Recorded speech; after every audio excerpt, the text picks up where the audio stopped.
Na ngoja niwaambie, kuna wanaume wajinga kwenye hii dunia. Unasikia nilimpenda mpaka nilimjengea nyumba, nikamnunulia gari. Hiyo yote ilikuwa ni upendo wangu. Mjinga huyo. Biblia inasema kama mtu atatoa mali yote ya nyumbani mwake iwe badala ya upendo, amedharauliwa kabisa. Because love has nothing to do with material things. Upendo sio kwa ajili ya vitu. Ukiona mtu anamweseka na vitu anavyokupatia, ndio maana nilizungumza hivi, mchumba sio mwenzi. Usiwekeze kwa mchumba, ni kachumbari hiyo. Eti unamsomesha, eti unampatia hela ya kula cafeteria, eti unamlipia maji ya kudownload pale, halafu unajiona unampenda. Zero yenye masikio. Kwa sababu upendo hauendi kwa vitu. Nikasoma kibonzo kimoja, mtu mmoja anasema baby, yani zile ulizokuwa unanipa amsha wakati wa uchumba, unaniambia maneno laini na nini, tulipooana mbona siku hizi sizioni? Alafu yule anajibu anasema, muda wa kampeni uliisha.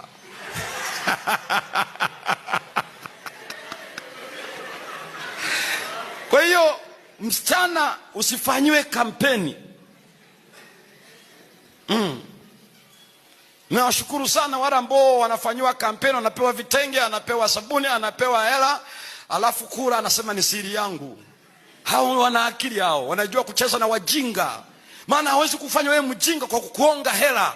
Yani anakudhalilisha.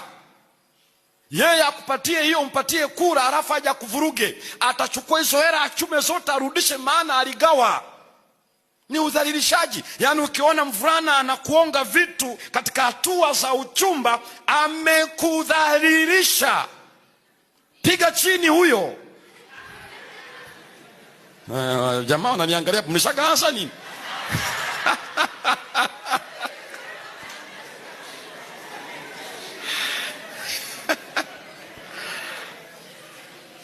Kwa hiyo upendo hauzimishwi. Ndio maana ukiona mwanamke amekuwa hivi, yuko namna ile, mambo hayaendi, mpaka ndugu anakuambia, bwana achana na mwanamke huyu. Na ni kweli ni msumbufu, ni kweli hajali, anaonekana na vituko vingi sana, anaharibu vitu vya nyumbani, anafanya hiki na kile.